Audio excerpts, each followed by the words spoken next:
تو ہم سدرہ کے مکین کی بارگاہ میں چلتے ہیں. جبرائیل امین جن سے کوئی دنیا کا خطہ شاید رہ گیا ہو، ہر نبی پر انہوں نے وحی اتاری ہے اللہ کی طرف سے، اور ہر کائنات کے زمانے کو دیکھا.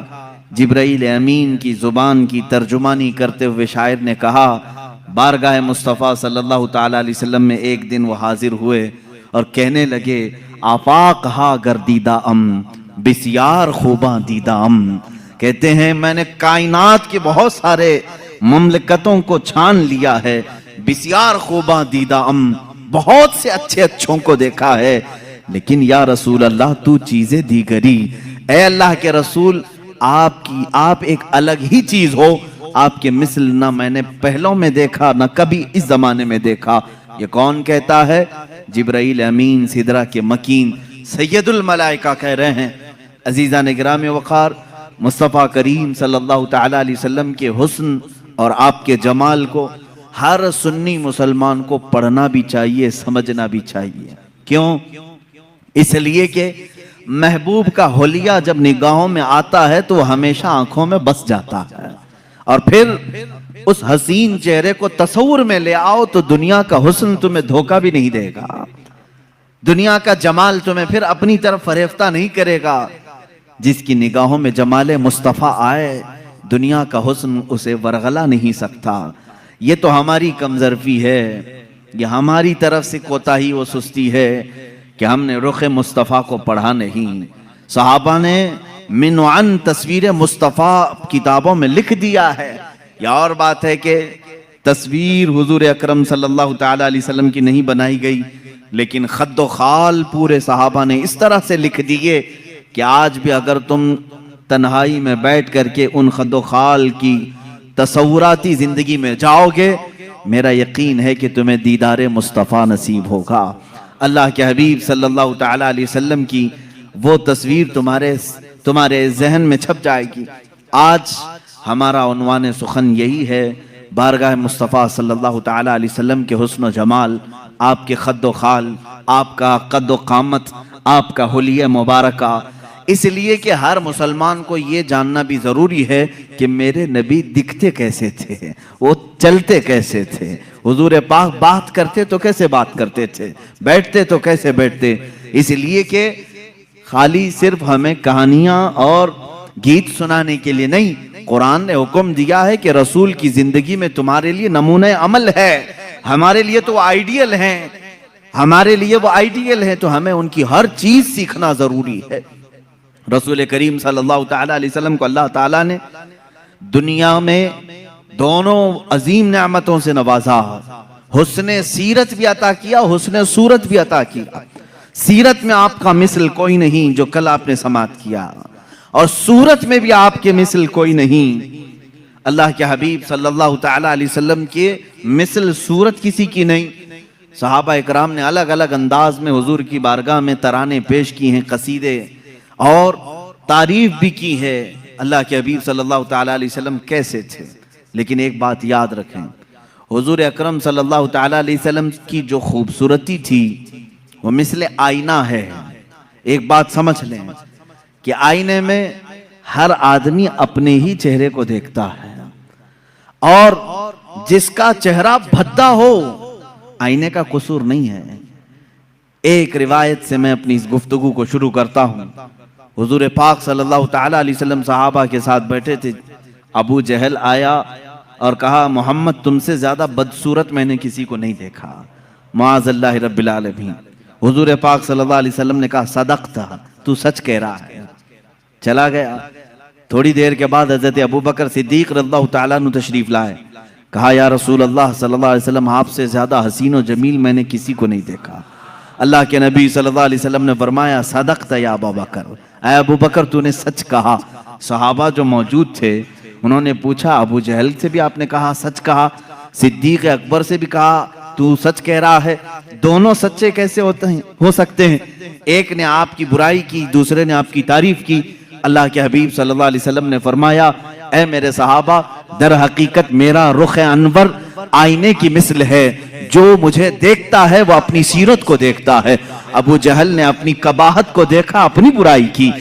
صدیق نے اپنی خوشحالی کو دیکھا، اپنی خوبصورتی کو دیکھا اور میری تعریف کی۔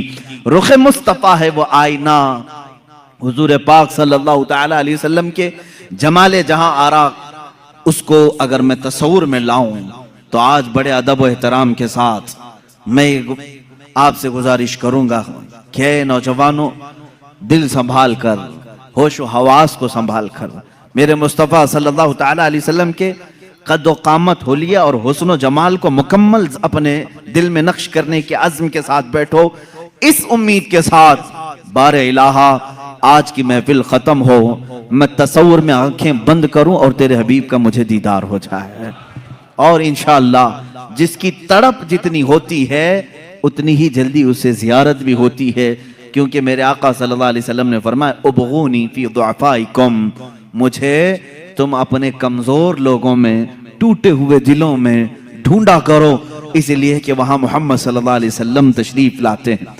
عزیزان گرامی، میرے آقا صلی اللہ تعالی علیہ وسلم کی سیرت طیبہ کے باب میں آپ کا حلیہ مبارکہ بھی بیان کرنا آتا ہے، یہ اسی کی ایک شاخ ہے۔ حضور اکرم صلی اللہ تعالی علیہ وسلم جب جوان ہوئے اور آپ نے اعلان نبوت فرمایا تب تو آپ کی عمر مبارک 40 سال کی تھی، اور جب آپ نے ہجرت فرمائی جب 53 سال کی تھی عمر پاک آپ کی۔ اب 53 سال کی عمر میں صحابہ کرام نے جو حلیہ بیان کیا، پھر جوانی کا حال کیا رہا ہوگا؟ جو صحابہ سیرت کے ان گوشوں میں بیان کی ہیں کہ میرے آقا کا حلیہ ایسا تھا، وہ اتنا حسین ہے کہ جو 25 سال کی جوانی کا حسن رہا ہوگا وہ کس انداز کا رہا ہوگا۔ صحابہ میں حضرت سمرہ بن جندب رضی اللہ تعالیٰ عنہ، حضرت سمرہ بن جندب رضی اللہ تعالیٰ عنہ سے روایت ہے، حضرت براء بن عازب رضی اللہ تعالیٰ عنہ سے روایت ہے۔ کچھ صحابہ اکرام ہیں جنہوں نے حضور صلی اللہ علیہ وسلم کے حسن و جمال کو روایتوں میں نقل کیا، فرماتے ہیں 14ویں کی رات تھی، چاند افق پر طلوع تھا بڑے آب و تاب کے ساتھ، اور اسی رات کو اللہ کے نبی صلی اللہ تعالی علیہ وسلم اپنے حجرہ انور سے باہر تشریف لائے۔ آپ کے جسم اقدس پر سرخ رنگ کا دھاری دار جبہ تھا، لال رنگ کا جس میں دھاریاں تھیں۔ اللہ کے نبی صلی اللہ تعالی علیہ وسلم وہ زیب تن کر کے باہر آئے۔ صحابہ میں سے کہتے ہیں ہم ایک بار چاند کو دیکھتے، پھر ایک بار رسول پاک کو دیکھتے، ایک بار چاند کو دیکھتے پھر حضور کو دیکھتے، اخیر میں ہمارے دل و دماغ نے کہا چاند تو پھیکا پڑ گیا میرے روح محمدی صلی اللہ علیہ وسلم پر۔ میرے آقا صلی اللہ تعالی علیہ وسلم کے جسم اقدس کے سامنے چاند پھیکا لگتا تھا، اور حضور کا حسن وہ بھی سرخ دھاری دار جبے کے اندر، وہ کہتے ہیں ایسا لگتا تھا کہ پورے گلشن میں ایک گلاب کھلا ہوا ہے۔ اور اعلیٰ حضرت رضی اللہ تعالیٰ عنہ نے تو یوں فرمایا ہے کہ گلاب گلشن میں دیکھے ہیں لوگ، گلاب گلشن میں، لیکن مصطفیٰ کریم صلی اللہ تعالیٰ علیہ وسلم کا حسن تو ایسا تھا کہ ایک گلاب میں سارا گلشن کھلا ہوا تھا، سارا گلشن کھلا ہوا تھا۔ صحابہ اکرام رضوان اللہ تعالیٰ علیہ مجمعین نے، کئی صحابہ نے سورج سے تشبیہ دی، کہا میرے آقا صلی اللہ تعالیٰ علیہ وسلم سورج سے زیادہ خوبصورت دکھتے تھے۔ صحابہ سے کسی نے پوچھا، آپ نے کہا سورج سے زیادہ خوبصورت؟ سورج کو تو کوئی دیکھ ہی نہیں سکتا۔